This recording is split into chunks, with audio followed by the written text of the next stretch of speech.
Ricardo, eu queria saber suas primeiras impressões. Chegou no dia da abertura, mas não deu tempo para ir para o primeiro jogo, mas já foi em um jogo. Como é que está o Catar? Como é que o país está vivendo a sua primeira Copa do Mundo?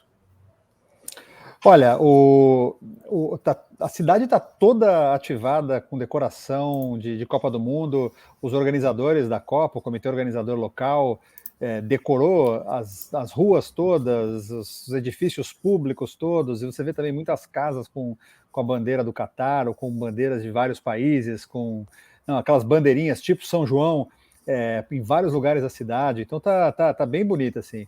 A cidade mudou muito. Eu tive aqui pela última vez há 2 anos e meio, e tem áreas da cidade que foram inteiras construídas desde a minha última visita. Isso é impressionante, pela quantidade de prédios, a quantidade de museus e lugares novos que apareceram nos últimos 2, 3 anos. Então tem um clima de Copa que é bem diferente do que a gente viu em alguns outros eventos anteriores, né? Eu lembro na Copa do Brasil, por exemplo, você podia andar em São Paulo e você não sabia que estava acontecendo uma Copa do Mundo, né, no Brasil. Aqui não tem como escapar do clima de Copa. Ricardo, a gente tem na Copa do Mundo muitas patrocinadoras que são daí do Catar ou do Oriente Médio, né? A gente tem a Qatar Energy, a QNB, a Ooredoo. Queria saber como é que você está vendo essas marcas regionais aí ativando o patrocínio ou as marcas dela aí no Catar. As marcas locais aqui, elas têm feito um bom trabalho também. Andando pelas ruas aqui, eu circulei bastante, peguei metrô, andei pelas ruas aqui perto do hotel onde eu estou, e a gente vê muita comunicação das marcas locais, e também vê muita comunicação de marcas internacionais que não são patrocinadoras do evento, fazendo seu tradicional marketing de emboscada por aqui. Mas as marcas locais, elas aparecem mais do que as outras, e algumas delas, né, algumas que você mencionou, são patrocinadoras do nível mais alto da FIFA, né, como a Qatar Air. Algumas outras são patrocinadoras só da Copa do Mundo, mas elas estão bem presentes por aqui. E, Ricardo, como é que tá essa relação?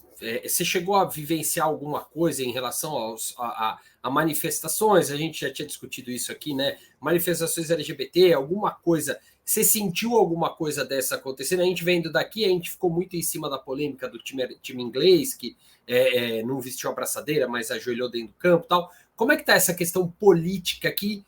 Era uma preocupação prévia, vamos dizer, acho que mais da imprensa até do que os organizadores deviam ter, mas não liberavam muito isso. Mas como é que está essa relação? Você viu alguma coisa disso? Ou está meio naquele esquemão Copa tradicional, festa da torcida, confraternização com o povo local? Como é que está esse clima? Até agora, eu não vi absolutamente nada relacionado a isso. A única, para não falar que eu não vi absolutamente nada, tem um jornalista famoso nos Estados Unidos, chamado Grant Wall, que é o principal jornalista sobre futebol nos Estados Unidos. Ele foi ao jogo dos Estados Unidos ontem à noite, vestindo uma camiseta com um arco-íris, e não deixaram ele entrar no estádio, levaram ele para segurança. Ele teve que ficar lá durante meia hora dando satisfações, e no final ele acabou entrando no estádio com a camiseta, mas deram uma canseira nele. Mas esse foi o único relato que eu vi até agora de algum problema relacionado a manifestações. A gente andando pelas ruas ou passando, eu passei na frente do Fan Zone também, não tem nada. Tem gente de todos os países aí assistindo os jogos juntos. E você vê, como toda a Copa, você vê gente com camisa de todos os times, né? Depende de quem está jogando no dia, você vê uma presença maior deles. Ricardo, uma coisa que eu acho que é legal trazer para a nossa audiência é como é que está funcionando os estádios, só que não a parte do campo que a gente vê, né? A questão do acesso, às vezes de ingresso, como é que está funcionando essa parte mais operacional e dos bastidores para o torcedor entrar no estádio, buscar o assento, como é que está essa parte aí no Catar? Olha, depende muito do acesso que você tem, né? Ontem teve um problema aqui com o aplicativo de ingresso no celular da FIFA, e criou um problema enorme para alguns torcedores. Algumas filas muito demoradas, gente perdeu o começo de alguns jogos. Então, no jogo da Inglaterra ontem, Inglaterra e Irã, muitos torcedores da Inglaterra ficaram numa fila enorme no sistema na estação de atendimento ao torcedor que tinha no estádio, para tentar conseguir o seu ingresso que não estava funcionando através do celular. Então, quem estava nessa situação sofreu um pouco com isso. Agora, fora isso, o acesso aos estádios ontem foram bastante tranquilos. Quem foi para o jogo de abertura sofreu. Eu conversei com algumas pessoas que ficaram mais de 2 horas para ir até o estádio, né, por uma questão de como o trânsito, como a rodovia que leva de Doha até o estádio foi construída. Então o pessoal ficou mais de 2 horas, muita gente largando o carro na estrada e indo a pé para o estádio para poder assistir o jogo. Mas esses são problemas que acontecem normalmente nos primeiros dias da Copa do Mundo, porque né, tudo é novidade para eles, né?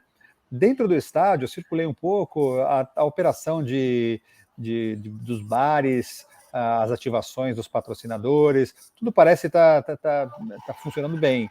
Ontem no único jogo que eu fui, eles montaram ali onde tem a fan zone, tinha um DJ tocando no intervalo do jogo, depois do jogo, tentando segurar o pessoal um pouco mais de tempo no estádio antes de liberar todo mundo para voltar para a cidade. Mas mesmo assim, o acesso à ida e à volta, tranquilo, quase nenhum trânsito, e o estádio estava cheio, então funcionou bem. Agora, a FIFA ainda está trabalhando para resolver esse negócio dos ingressos eletrônicos, e depende do estádio, ainda pode ter algum problema, né? E nada de cerveja, né? Olha, na verdade, tem cerveja sem álcool, zero. Você consegue comprar.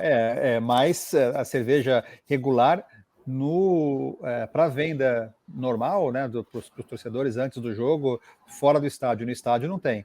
Nas áreas VIP, né, eu tive sorte de assistir o jogo na área VIP ontem, tem cerveja disponível para os convidados. Tem muitos eventos que a Budweiser está fazendo aqui na cidade. Eles têm um evento grande que eles estão fazendo no W Hotel aqui de Doha, com festas todas as noites, né? São eventos que eles vendem ingressos, então tem apresentações, shows todas as noites. Então nos hotéis você consegue. O que você não consegue comprar mesmo, né, e a confusão toda, a discussão toda foi para os torcedores, né, que compram ingresso e querem tomar cerveja durante o jogo, que é algo que em muitos lugares na Europa já não tem, né, no Brasil também é a mesma coisa. Então as reclamações assim acabam tomando uma dimensão maior porque é a Copa do Mundo, mas não é nada de muito novo não poder beber cerveja no estádio. E a questão da logística no Catar foi uma coisa muito veiculada, que você conseguiria assistir a 3, 4 jogos no mesmo dia. E eu queria ver como que você está vendo isso daí, se o pessoal está conseguindo realmente fazer isso, e a distância dos transportes públicos para os estádios, se é uma distância muito longe, tudo como é que está funcionando aí. 4 jogos não dá para ver, porque 2 acontecem ao mesmo tempo. 3 até é viável, mas assim, requer alguns luxos, né? Então, para você assistir 3 jogos no mesmo dia, você tem que ter um carro à sua disposição, você tem que ter passe para estacionamento dentro do estádio, e você tem que conhecer os atalhos da cidade. Então tem pouquíssimas pessoas que vão conseguir fazer isso. Usando o transporte público é praticamente impossível, porque um caminho de um hotel aqui no centro até um estádio, que de carro deveria levar 20 minutos, com transporte público demora 1h10, 1h15. Apesar do transporte público ser muito bom, você acaba dando mais voltas do que precisa. Então, usando o transporte público é impossível. 2 jogos talvez você consiga, né? Porque tem jogos às 2 da tarde, depois às 10 da noite, aí tudo bem. Mas sair de um estádio para o outro direto não dá, não. Só o Beckenbauer e os clones dele na Copa de 2006 conseguiu, né? Ou conseguiram, vai saber. Ricardo Forte, muito obrigado por essa primeira palhinha aqui conosco. Desculpa o abuso de você aí em Doha, no Catar, mas muito legal você poder trazer para a gente esse panorama inicial aí da Copa do Mundo. Legal, bom falar com vocês aí. Eu vou te contando nos próximos dias o que eu estou vendo por aqui. Combinado. Valeu, Ricardo. Tá bom, um abraço. Até mais.